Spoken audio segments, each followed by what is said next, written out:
I am laying on the floor because I am too nauseous, too dizzy, and in too much pain to do anything else. I drag out my phone because there's nothing else to do but lazily stare at the internet. And I see various instances of people telling others to go touch grass and go outside. A couple of weeks ago, a creator had a pretty banal take on an ableist phrase, go touch grass. The reaction was strong, to say the least, and demonstrated that a lot of able people have very little understanding of the topic. I want to elucidate why so many disabled people agreed with the take, how those phrases connect to ableism and a very specific ableist mindset, how that mindset leads to harm, and finally, how and why people reacted as they did.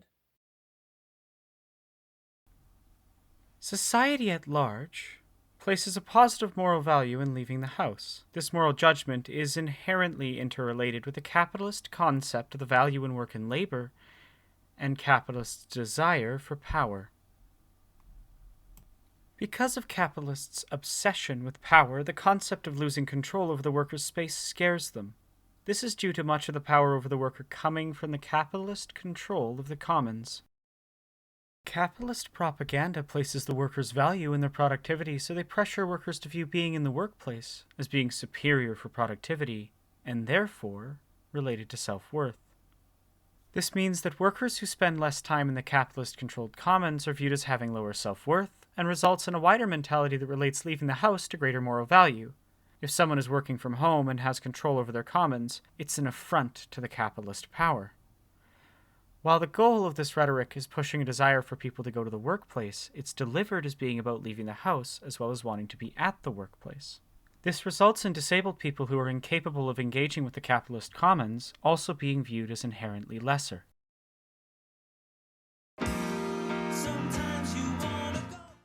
This mentality of leaving the house as superior is expanded further by capitalists' need for consumers to go out and spend money.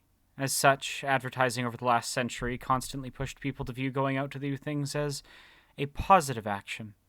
From health and wellness, theaters, vacation, and restaurants, the push to get out and do things is beneficial from a capitalist advertiser's perspective. In this advertising, the house is placed as a prison from which you make excursions, and the workplace and capitalist venues as positive destinations. If you're hanging out at home with your friends, well, you're not engaging in capitalism.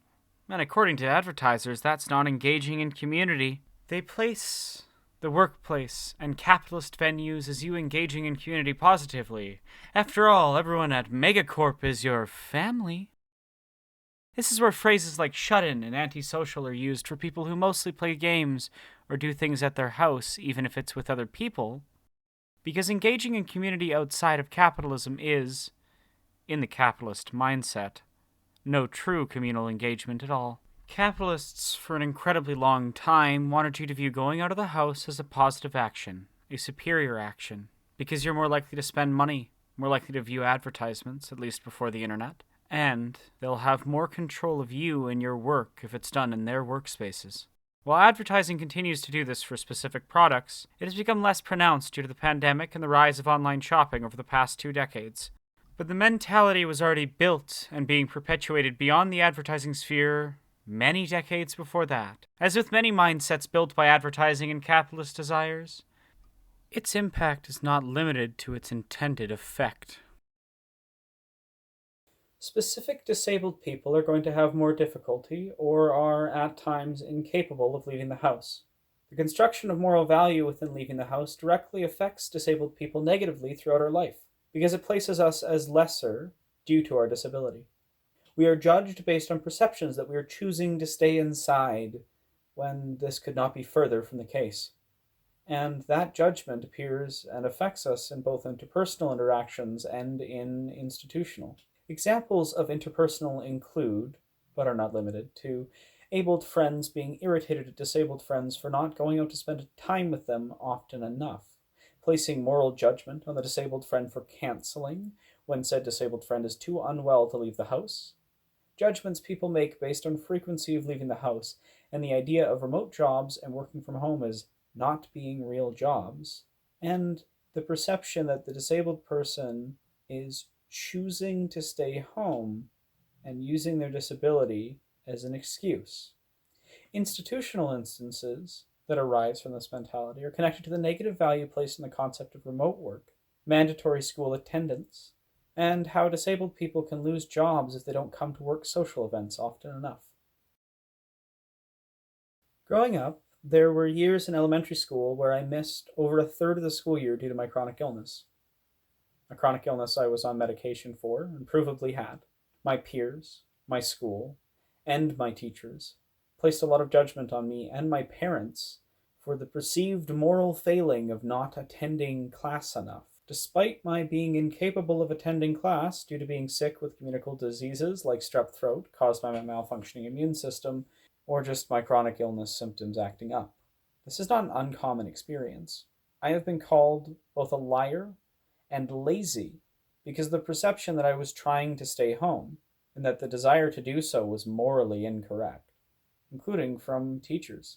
Even when I was sick with diseases where I was tested and shown to have, in some schools, there are even rewards and prizes for kids with perfect attendance. But for specific disabled people, perfect attendance is quite literally impossible, through no fault of our own. This results in a feeling of moral judgment on someone for harmful things to them that are outside of their control, and a feeling of being a lesser student due to being disabled. Workplaces pressure workers to return from illness, injury, and surgery, sometimes at unsafe speeds, and this comes from this mindset, at least partially. A friend of mine was forced to return after the removal of tonsils to answer phones despite having no voice due to not having enough time to recover and not enough sick days. I have had to work many times while extremely sick because I lacked sick days from getting sick more often than an able person would be due to my chronic illness, and my requests were seen as me trying to avoid work. I have family members and friends who have had to return early from surgeries related to chronic injuries and disabilities because of capitalist job pressure to be in the workplace, despite those people being able to work from home. When people say someone should go outside or go touch grass, whether they intend to or not, they're connecting to the above explained mentality. When people use go outside or go touch grass, the implication is that the person's poor perspective comes from lacking connection to the world. In the words of my friend Ash, Icon for short, linking the idea of losing perspective to the idea of not leaving your house inherently frames disabled people who can't leave their house as out of touch with reality. This makes these phrases linked to the systemic violence experienced by disabled people, and these phrases directly place disabled people as morally inferior for not going outside enough. Some people argue that when they say these phrases, they do not mean disabled people, but that is an ableist excuse. It's saying that your language is not harmful to disabled people because you do not even think about us when you talk, especially when you talk about people as a whole. As well, the phrase has been provably used against disabled people quite often, including as a response to us discussing this exact topic. The important thing to understand is that discussing the ableist nature of this language is not a moral judgment, nor is it an attack on anyone who has used them.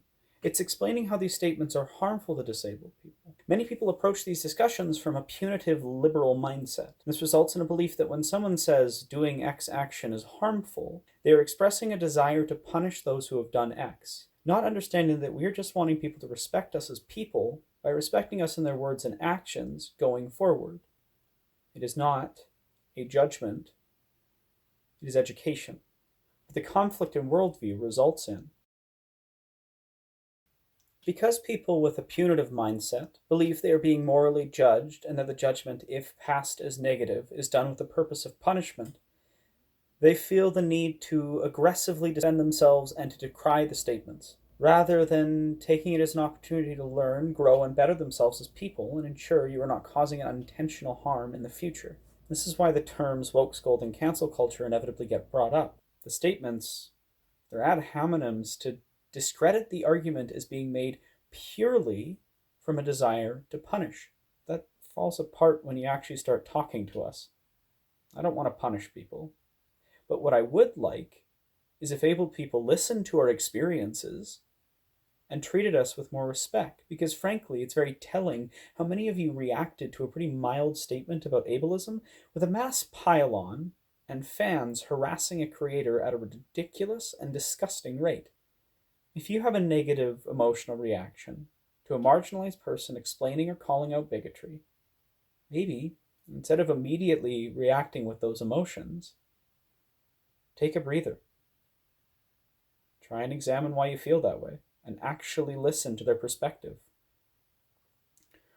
Or you can keep on doing what you fear others will do to you and punish marginalized people for saying things you don't like hearing.